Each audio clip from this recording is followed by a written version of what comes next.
제가 기도하고 말씀 전하도록 하겠습니다.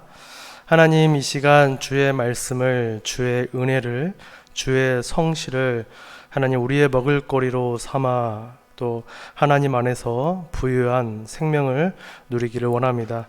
하나님, 이 시간 말씀을 먹고 또 풍성한 기쁨과 생명 얻는 저희 모두가 될 수 있도록 성령께서 인도하여 주시옵소서.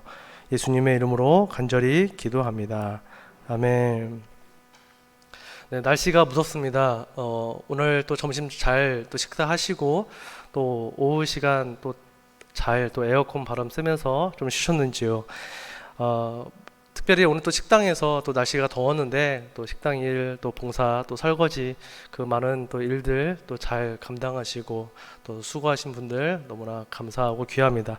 또 듣기로는 오늘 또 조평엽 권사님 또 신방도 다녀오셨다고 들었는데 또 귀한 발걸음, 귀한 또 신방입니다.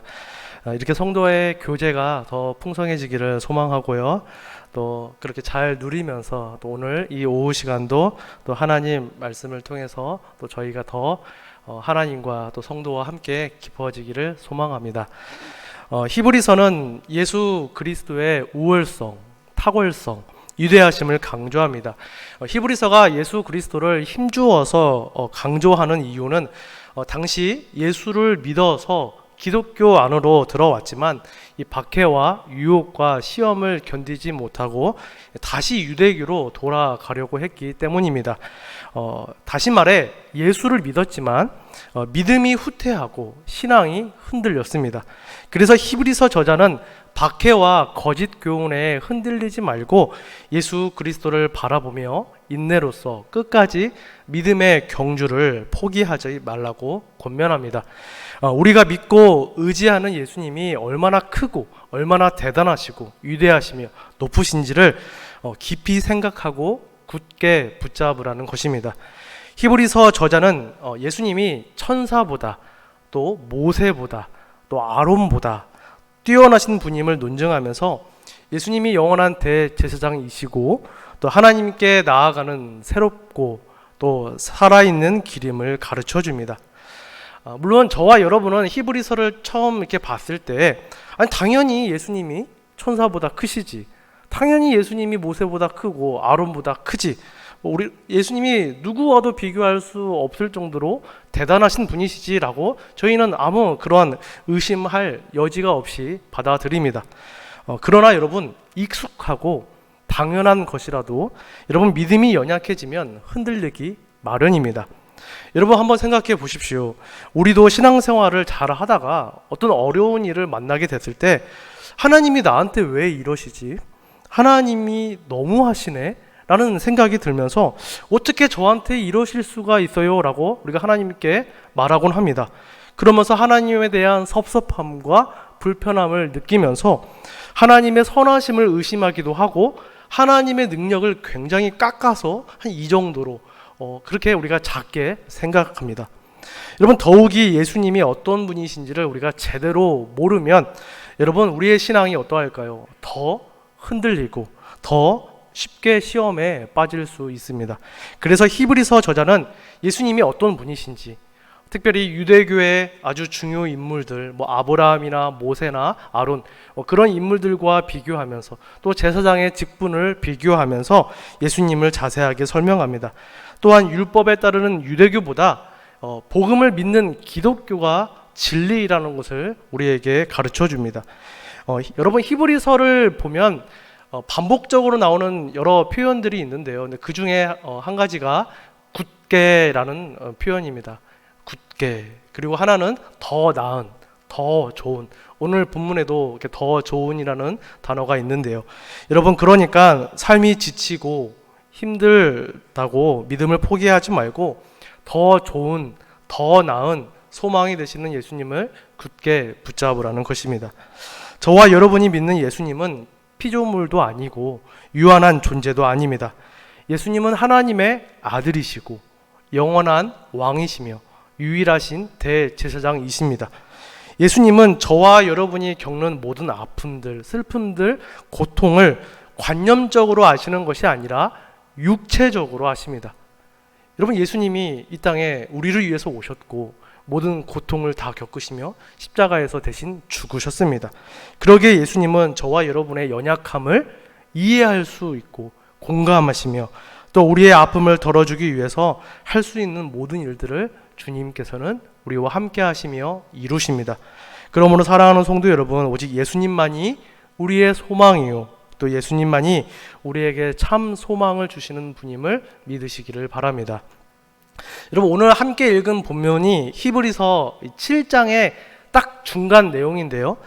제가 이제 우리가 매일 성경 공과 본문을 중심으로 오후 예배 말씀을 우리가 듣고 있는데요. 제가 처음에 이 본문을 보자마자 깜짝 놀랐습니다. 아니, 이 본문을 어떻게 설교하지? 제가 읽어봐도 너무나 어려운 내용입니다. 특별히 또 히브리서 7장의 중간 부분만 딱 떼서 이 말씀을 봤을 때 이게 도대체 뭔 말인가 라는 생각이 들었습니다. 여러분, 사실 11절에서 19절까지의 말씀만 읽으면 오늘 본문을 이해하기가 어렵습니다.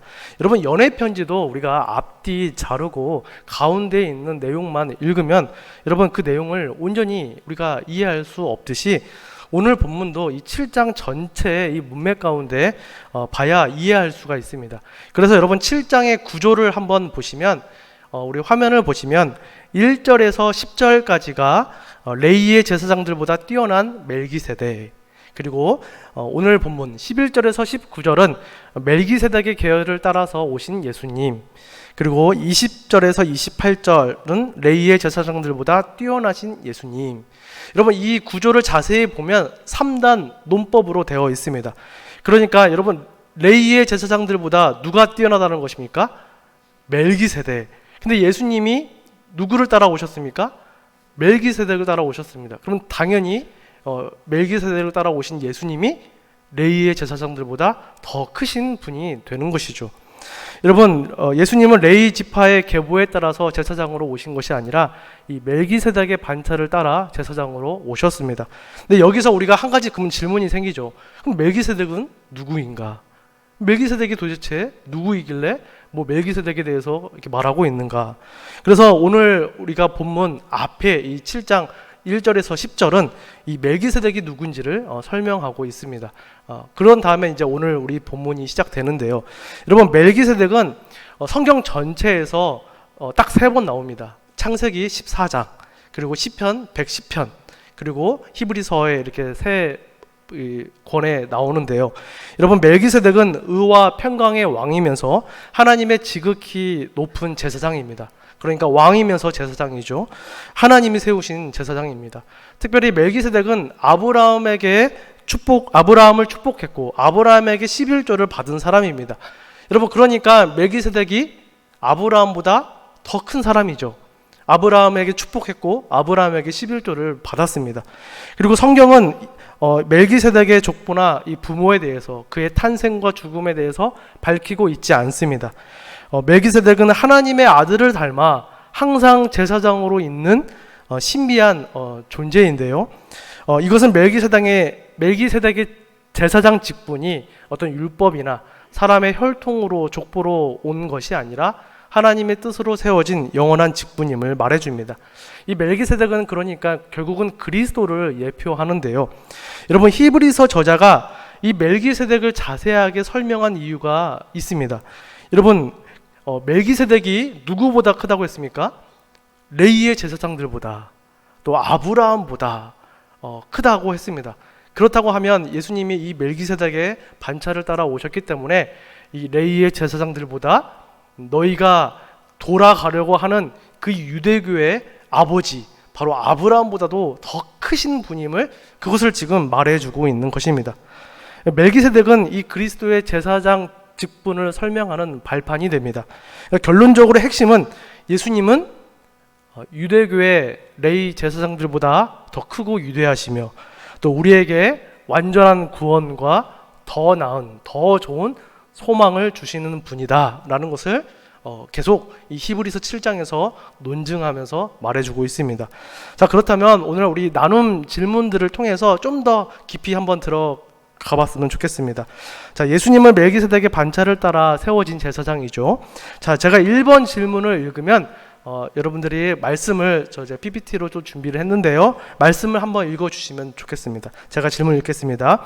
멜기세덱의 반차를 따르는 다른 한 제사장이 세워진 이유는 무엇입니까?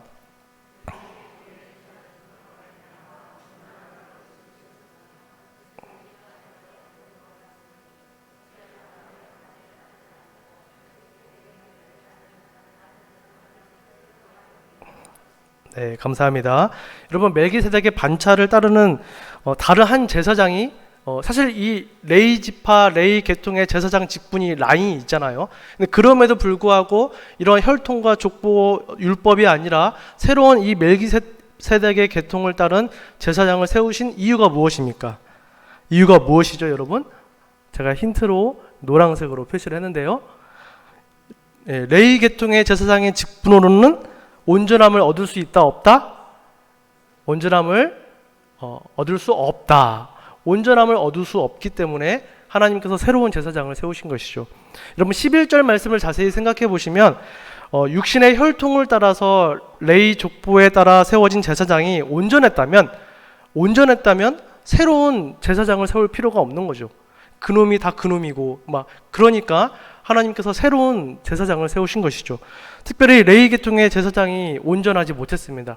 어떤 점이 있었습니까? 그들은 죄가 있었죠. 또 그들은 죽음이라는 한계를 가진 인간이었습니다. 그리고 하나님께 나아가는 자들을 온전히 구원하지 못했습니다. 그래서 하나님께서는 온전히 우리를 구원하시기 위해서 멜기세덱의 반차를 따른 사람의 계통, 사람의 족보, 혈통이 아니라 하늘에서 오신 그 새로운 제사장 예수 그리스도를 세우신 것입니다. 그러니까 원래 제사장 라인은 여러분 레위 지파 아론의 후손이죠. 그러니까 예수님이 오시기 전까지는 본래 이 율법이 정한 제사장이나 제사는 임시 방편이었습니다. 그러니까 죄인이 하나님께 나아갈 수 있는 길로서 한때는 유익했고 유효했으나 온전하지 못했던 것이죠. 그래서 하나님께서는 죄인에게 구원의 온전함을 주시기 위해서 이 멜기세덱의 반차를 따르는 완전하신 영원한 제사장을 세워주셨는데 그분이 바로 예수 그리스도라는 것입니다. 자, 2번 질문 제가 읽겠습니다. 자, 제사 직분이 바뀌었기에 반드시 바뀌어야 하는 것이 무엇입니까? 말씀을 읽어주시면 감사하겠습니다.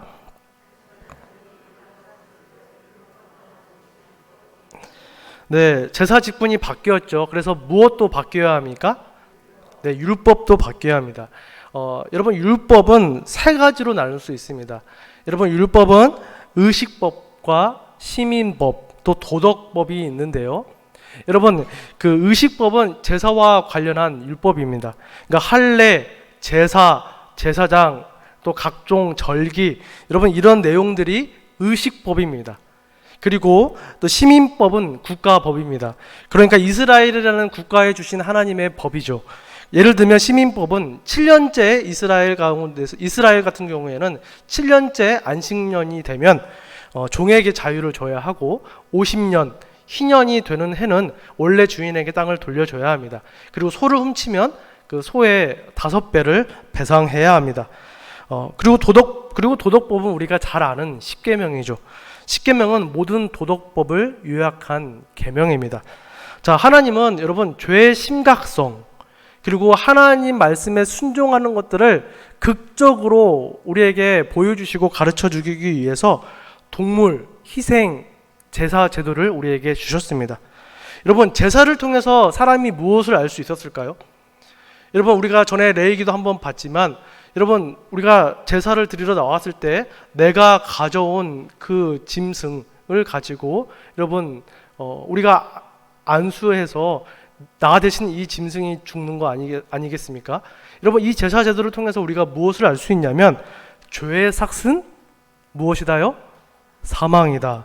그리고 죄인도 피할 길이 있다.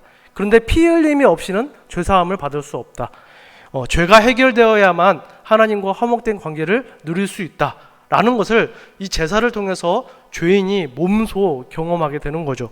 근데 이스라엘 백성들은 이 제사를 통해서 죄에 대한 인정, 고백과 함께 믿음의 순종으로 눈으로 보고 또 손으로 만지면서 또 피 흘리는 것을 보면서 또 하나님의 용서를 생생하게 경험했습니다.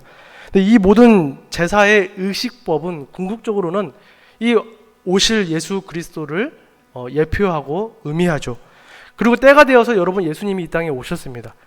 우리의 속죄 제물로 또 제사장으로 오셔서 이 모든 제사 의식법들을 다 완성하셨고 이루셨습니다.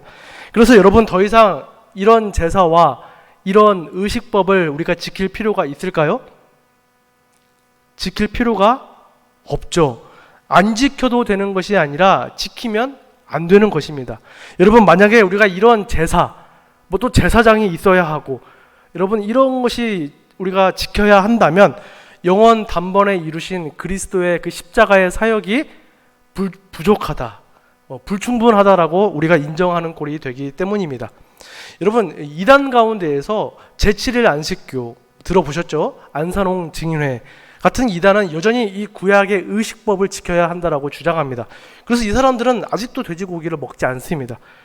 토요일 날 안식일을 지켜야 하고 또 유월절을 지켜야 말한다고 하면서 그리스도의 이 속죄를 완전히 부인합니다. 하지만 우리는 그리스도의 완전한 속죄를 믿지 않습니까? 그래서 우리는 이 율법에 속해 있는 의식법을 우리는 따로 지킬 필요가 없는 것입니다. 그러니까 정리하면 여러분 이번 질문을 정리하면 율법은 세 가지가 있습니다. 의식법, 시민법, 그 다음 도덕법. 근데 이 모든 것들은 바로 예수 그리스도의 성품과 사역을 의미하며 예표합니다. 그런데 예수님이 대제사장으로 오셔서 우리를 위한 모든 제사를 완벽하게 완전하게 이루셨기 때문에 이제 제사와 제사장 이런 의식법은 폐기되었습니다. 그리고 저와 여러분은 대한민국 사람이죠. 그래서 이 시민법을 우리가 지킬 필요도 없는 것이고 대신 정신은 지켜야죠. 이런 정신은. 그리고 오직 남아있는 도덕법, 이 십계명 우리가 지켜야 할 유일한 율법입니다. 그래서 이번 질문은 예수님이 완전한 제사장으로 오셔서 율법의 의식법을 제사를 다 완성하셨기 때문에 율법 제사 제도는 폐기되어야 하고 그리고 율법은 바뀌어야 한다는 것을 말해주고 있는 것입니다. 자, 3번 질문 제가 읽겠습니다. 말씀을 읽어주시기 바랍니다. 예수님이 태어나신 유다 지파는 제사장과 어떤 관련이 있었습니까?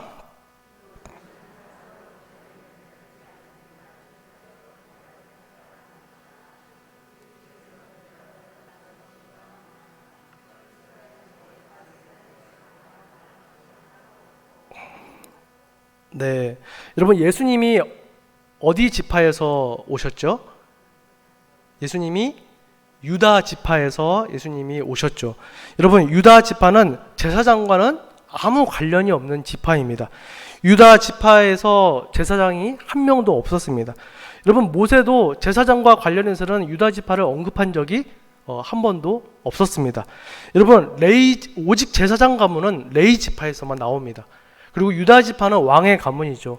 구약에서 유다 지파에서 메시아 왕이 태어난다라고 예언했습니다. 그리고 약속대로 예수님은 유다 지파에서 베들레헴에서 태어나셔서 이렇게 우리에게 왕으로 오셨습니다.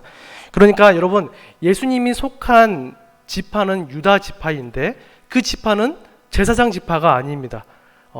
이것은 예수님이 멜기세덱처럼 혈통과 상관없이 우리의 제사장으로 오셨다는 것을 말해줍니다. 자, 나눔 1번을 우리 같이 함께 읽어보겠습니다. 시작. 제사장 직분을 레위 집안에 국한한 율법은 예수님이 오시기 전까지만 필요했던 임시 방편이었기 때문에 바뀌었습니다. 성경엔 일시적인 것과 영원한 것이 있습니다.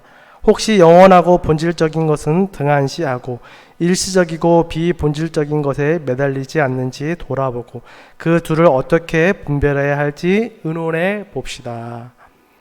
여러분, 여러분의 삶에 일시적인 것과 영원한 것, 또 비본질적인 것과 본질적인 것, 여러분 이것 잘 분별하고 계시는지요?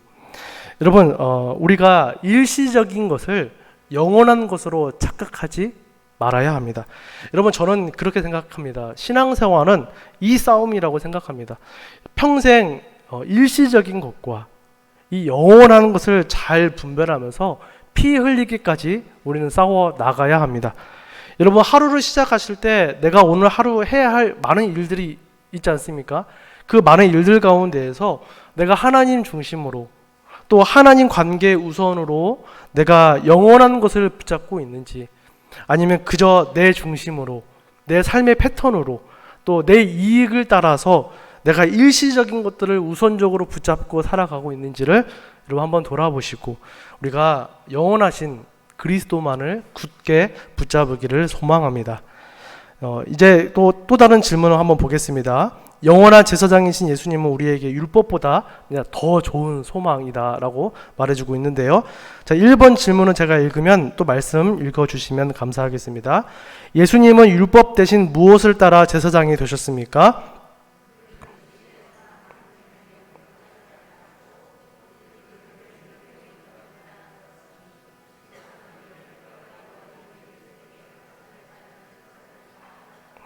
네, 여러분, 예수님은 율법 대신 무엇을 따라서 제사장이 되셨습니까? 네, 불멸의 생명의 능력을 따라. 여러분, 레위 제사장들은 율법에 따라서 제사장이 됐죠. 그들은 제사장의 신분을 얻어서 제사장의 신분을 얻었지만 육신의 생명이 끝나면 동시에 제사장의 직분을 잃게 됩니다. 그런데 예수님은 이 레위 계통의 제사장의 직분은 한마디로 일시적이라는 거죠. 그런데 예수님은 영원한 생명의 법, 영원한 생명의 능력을 따라서 제사장이 되셨기 때문에 예수님의 제사장의 직분은 어떠할까요? 영원하죠. 영원한 능력에 따라 제사장이 되셨기 때문에. 그래서 예수님의 이 불멸의 생명의 능력은 예수님의 부활로 확증되었습니다.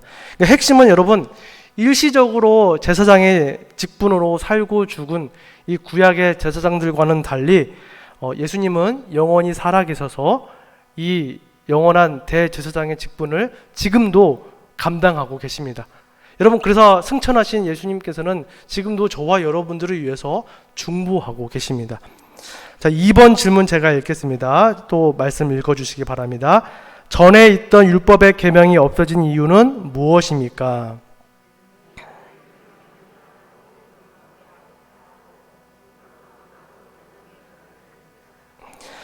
여러분, 전에 있던 율법의 계명이 없어진 이유가 무엇입니까? 네, 연약하고 무익해서 아무것도 온전하게 하지 못했기 때문입니다. 여기서 전에 있던 율법은 아까 말했던 의식법, 제사와 이런 제사법들, 제사장들을 가리키는 제도를 가리킵니다.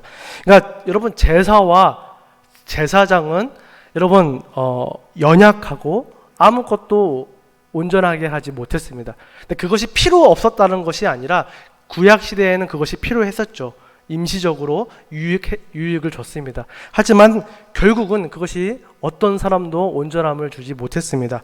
그런데 율법의 완성이요, 이 모든 제사의 원형이신 예수님께서 이 땅에 오셔서 우리에게 구원의 온전함을 주셨기 때문에 이제 이 제사와 제사장, 이 모든 제도는 필요 없게 되었습니다. 그러니까 온전한 새 것이 오면 옛 것은 이제 무익하고 효력을 다하게 됩니다. 자, 3번 질문을 제가 읽어보겠습니다. 자, 또 말씀 읽어주시기 바랍니다. 마지막 이제 질문입니다. 여러분 좀만 힘내시고요. 자, 그리스도로 인해 생겨난 더 좋은 구원의 소망이 우리에게 이루는 일은 무엇입니까?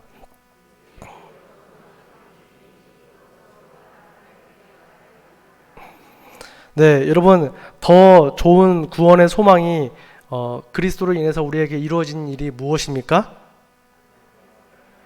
네, 하나님께 가까이 나아가게 한다. 여러분, 이것이 정말 우리에게 소망이고 은혜이죠. 여러분, 예전 동물 희생 제사 제도를 한번 생각해 보십시오. 여러분, 얼마나 번잡스럽고 어렵고 징그럽고 여러분 얼마나 그 힘든 제사입니까? 그리고 그 제사를 통해서 성전으로 또 여러분 아무나 하나님께 가까이 나아가지 못했죠. 선택받은 제사장만이, 또 1년에 한 번 대제사장만이 하나님께 깊이 나아가 하나님의 인재를 누릴 수 있었습니다. 그런데 예수님이 이 모든 것들을 다 이루셨기 때문에 이제는 누구나 하나님께 가까이 나아갈 수 있게 되었습니다. 그러니까 저와 여러분이 교회에서뿐만이 아니라 집에서도 길거리에서도 어디에서나 하나님의 이름을 쉽게 부르며 찾으며 기도하며 하나님의 은혜와 임재를 누릴 수 있게 된 것입니다. 하늘의 대제사장이신 예수 그리스도는 우리가 직접 하나님 앞에 당당히 나아갈 수 있는 길을 여셨습니다. 죄인이 하나님께 나아갈 수 있는 길을 여셨다는 것, 여러분, 이것이 우리에게 진정으로 우리에게 주는 더 좋은 소망이죠. 예전에는 선택받은 사람만이 또 어렵게 그 길을 나아갈 수 있었다면, 이제는 저와 여러분 누구나 예외 없이 하나님을 직접 만나며 은혜를 누릴 수 있는 존재가 된 것입니다. 이것이 우리에게 진짜 더 좋은 소망이 된 것이고, 그리고 이제 우리가 육체의 죽음을 넘어서 하나님과 영원히 우리가 대면하며 교제하며 살아갈 수 있는 그 영광의 은혜를 우리가 기대하며 소망하며 살아갈 수 있게 되는 것이죠. 자, 나눔 2번 우리 같이 한번 읽어보도록 하겠습니다. 시작. 영원한 대제사장은 영원한 삶으로 우리를 인도하십니다. 이 땅의 삶이 전부라고 생각하는 사람과 영원한 삶을 바라보는 사람이 삶에 대해 갖는 태도는 분명 차이가 있어야 합니다. 영원한 하나님의 나라를 바라는 소망이 나의 삶을 어떻게 바꾸고 있는지 나눠봅시다. 여러분, 우리는 예수님을 믿어서 영원한 생명을 갖게 되었습니다. 여러분, 영원한 생명을 갖게 된 사람은 분명 이전과는, 세상 사람들과는 여러분 달리 살아가야 할 것입니다. 여러분, 영원한 하나님의 나라를 소망하는 자는 결코 이 땅에 미련을 두지 않습니다. 이 땅의 일시적인 것에 마음을 뺏기며 살아가지 않습니다. 여러분, 영원한 생명을 가진, 영원한 집을 가진 하나님의 사람들은 교회만 다니는 것이 아니라 교회가 되어 살아갑니다. 여러분, 예수 그리스도를 믿음으로 산 소망이 있는 사람들은 사랑하며 살아갑니다. 우리가 우리 안에 있는 예수 그리스도 안에 있는 그 소망이 생긴 사람들은 이제 그냥 일시적인 것에, 눈앞에 보이는 것에 혈기로 분노로 살아가는 것이 아니라 그리스도의 그 생명으로 영원한 집과 소망을 바라보면서 살아가며 살아가는 것이죠. 나눔 3번도 같이 한번 읽어보도록 하겠습니다. 영원한 대제사장이신 예수님은 죄인된 우리를 깨끗하게 하셔서 하나님께로 나아갈 수 있게 하셨습니다. 하나님과 더욱 가까이 교제하며 동행하기 위해 힘써야 할 것은 무엇입니까? 여러분, 이번 한 주간 하나님과 더욱 가까이 교제하며 동행하기 위해서 무엇에 힘써야 하겠습니까? 여러분, 매 순간 그리스도를 바라보고 그리스도를 갈망하고 그리스도를 의지하며 그리스도를 중심으로 살아가시기 바랍니다. 말씀과 기도로 주님과 동행하시고, 그리고 예배로 그리스도를 높이며 찬양하시고 그리스도를 깊이 생각하시면서, 여러분 삶에 문제들 있지 않습니까? 아픔들, 고민들, 여러분들의 막 머리와 삶을 어지럽게 하고 힘들게 하는 것들 있지 않습니까? 거기에만 우리가 꽂혀서 묵상하고 근심하며 살아갈 것이 아니라 그것보다 크신 하나님, 또 우리를 위해서 이 땅에 오신 하나님, 우리가 하나님께 나아갈 수 있도록 길을 열어주신 그 예수님, 그 예수님을 더 깊이 생각하시고 그 예수님을 추앙하며 살아가시기 바랍니다. 이제 말씀을 정리하겠습니다. 율법과 레위 계통의 제사장 직분으로는 죄를 씻을 수 없고 생명을 줄 수도 없었습니다. 그래서 하나님은 땅에 기원을 두지 않은 하늘에서 온 다른 제사장을 세워주셨습니다. 그분이 누구이십니까? 예수 그리스도이십니다. 예수님은 율법에 따른 레위 혈통으로 이 땅에 오시는 것이 아니라 하나님의 뜻을 따라서 멜기세덱의 반차를 따라서 영원한 제사장으로 오셨습니다. 율법이 한때는 우리를 유익하게 했고 레위 계통의 제사장 직분도 우리를 유익하게 했지만 온전한 것이 온 후에는 무익하고 무력하게 됩니다. 하나님은 더 좋은 소망 예수 그리스도를 우리에게 주셨고, 저와 여러분은 예수 그리스도라는 소망을 힘입어서 담대히 오늘도 하나님 아버지라고 우리가 부르며, 우리가 죄를 지었을지라도 담대하게 하나님 예수님을 의지하며 우리의 죄를 고백하고 다시 하나님의 은혜를 얻을 수 있게 하셨습니다. 여러분, 그리스도를 통해서 하나님께 나아가는 더 좋은 소망, 여러분 소망이 우리에게 주어졌음을 감사히 아시고 또 그것을 기억하시면서 더 힘입어 하나님께 나아가는 우리 성도님들 되기를 바랍니다. 바라건대 우리를 영원한 생명으로 인도하시며 더 좋은 소망을 주신 예수님을 바라보고 믿고 의지하시며 살아가시는 우리 성도님들 되시기를 주님의 이름으로 간절히 축원합니다. 기도하겠습니다. 하나님 아버지, 영원 단번의 속죄제사로 저희를 온전히 그리고 영원히 구원하신 영원한 대제사장이신 주님을 찬양합니다. 하나님께 가까이 나아갈 수 있는 길이 되어주시고 더 좋은 소망이 되어주시니 감사합니다. 그리스도 안에서 더욱 믿음을 굳게 붙잡고 그리스도를 의지하여 하나님을 만나고 동행하는 은혜를 누리게 하여 주시옵소서. 세상이 우리를 집어삼킨다 해도, 죄가 우리를 누른다 해도 그리스도가 세상보다, 우리의 죄보다 더 크고 위대하신 분임을 생각하며 소망의 닻을 견고히 내리며 살아가는 성도와 교회가 되게 하여 주시옵소서. 예수님의 이름으로 간절히 기도합니다. 아멘.